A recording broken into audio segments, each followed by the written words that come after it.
That is why I'm absolutely delighted to present the 2016 Heart of the Arts Award for Lifetime Achievement to Dr. Timothy Perry.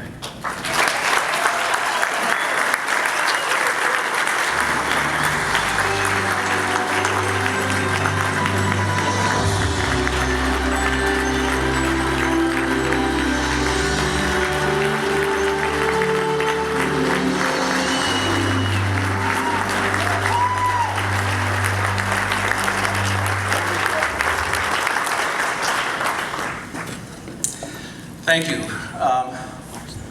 I was given 3 assignments for this evening. The first was to play a difficult piece after sitting for 45 minutes. You saw the result of that.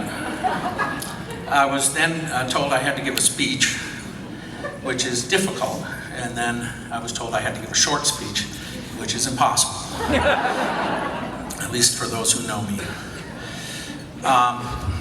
But let's see how quickly I can do this. First, I want to congratulate my fellow awardees for the spectacular work that we've seen them do, and wish them every success in the continuation and long continuation of that work.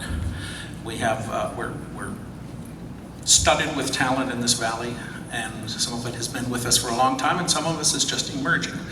And I think that is a very, very healthy sign for the future of our community. I also thank all of you for being here tonight to support the work of the Council, which is without doubt an important and integral cog in the arts community that we possess here in the Valley. There has to be coordination, there has to be support, and the work of the Council is very, very important in that. I thank all of you for being here, for that support, as we know that art needs people like you.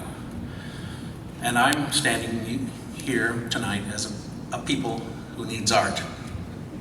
And that's why I do what I do, and how I came to be here celebrating this award with you is less about my gifts, I say, than the company I keep.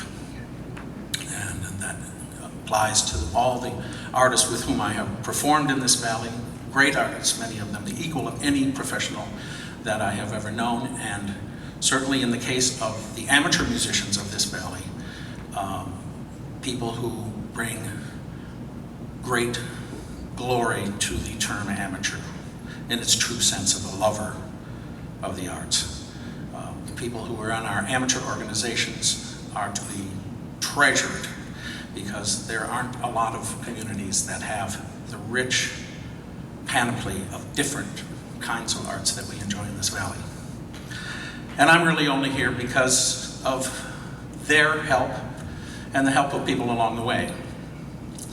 To wit, I became acquainted with art when I was in elementary school, because the city fathers of a small Midwestern town in the midst of a bunch of cornfields decided that every child should have an hour a week of music class, which I took to and found that I had a certain aptitude for. We had an hour a week of art class, which I found intensely interesting, and discovered I had absolutely no aptitude for. And we were along the way. By the time we left 6th grade, we had been exposed also to painting, poetry, and theater. And I found that these were windows on the world that I was never going to get from any textbook, nor from any experience that a child could get in a small Midwestern town. So I know that to have art is a treasure in and of itself. At the age of 10, I picked up the clarinet, started a lifelong relationship with that black stick, and its anorexic cousin, the baton, was put in my hands about 6 years later. And I've kind of been trying to cohabit with both of them ever since. And they opened a world to me of doing art, of being able to make music with other human beings, from which I have some of the most deep, vibrant, and visceral physical experiences of my life that are printed onto my central nervous system with a marking for a place, a time, a group of people, and a great work of art. And those will never leave me. That is a gift that is never going to leave me, and it's refreshed every time I collaborate with other artists. And that is a gift that cannot be valued at any price.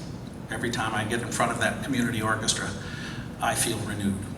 Every time I step in front of the university kids, I feel renewed.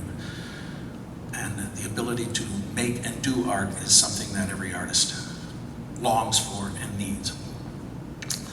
And finally, at the end of my training, when I had the blessing to work with the great teachers in my art, I, through their influence, was able to get into this career and begin to give back what I had learned. And what I had learned was not what I had initially expected.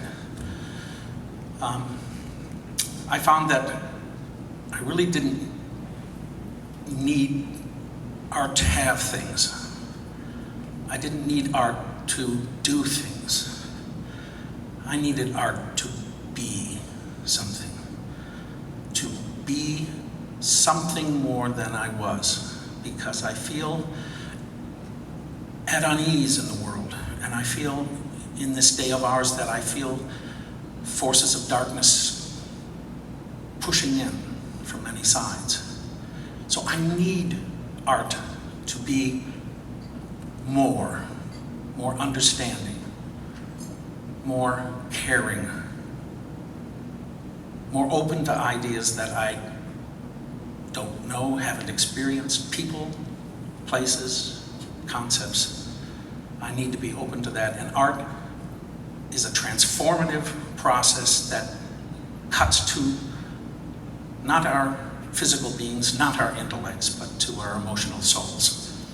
And in an instant we are changed forever. And that is the gift that, frankly, I try to give back, and I think all of us as artists want to do. We are striking little sparks in the darkness, not knowing when, if, and how they might find fertile ground. Sometimes it's in a very short smile from a young child. But sometimes those embers lodge in the human heart, and they burn for a lifetime. And what is true for me, I think is true for the many. And that a community that has sufficient art strikes enough of these tiny sparks that it is illuminated and brightened and brought to light. And that is the work I think we have as a fraternity here tonight, and that's the work we go forth to do, to bring our community to a brighter tomorrow and a more enlightened people who are responding to their better urges. I'm hoping that the conferral of a Lifetime Achievement Award says nothing about my personal longevity.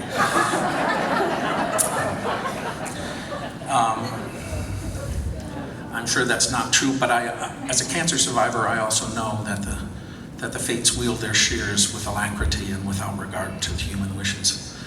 So I feel that the time is passing, and we must work as hard as we can while we are here with the gifts and the energy that we are given. And I hope all of you will step up and make that happen for the sake of our community, that we will have a brighter and more illuminated community together.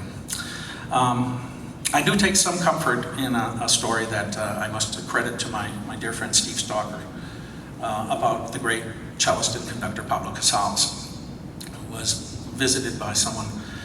He was about 95 at the time, and Casals had just come out of his morning practice routine, and this young man came and said, "Maestro, you have done everything that's possible to do on your instrument. I mean, decades ago, here you are in your 90s, you're still practicing a couple hours a day.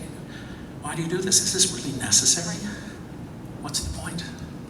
And Casals said, "Well, my young friend, yes, I'm afraid it is necessary. Art must be renewed every day. And yes, it does take time and energy that are in short supply in an old man like myself. But here's the good news. Lately, I think I'm beginning to see a little bit of improvement." And that's the spirit in which I intend to go forward, and I would ask that we all do the same and redouble our efforts to enlighten our community and ourselves to the entire, whether as creators, as interpreters, or as audience members. We are all equally available to the power of art to transform our lives. And so we should go in that spirit, learning from one another and promoting those sparks as they come. Thank you very much. Have a good evening.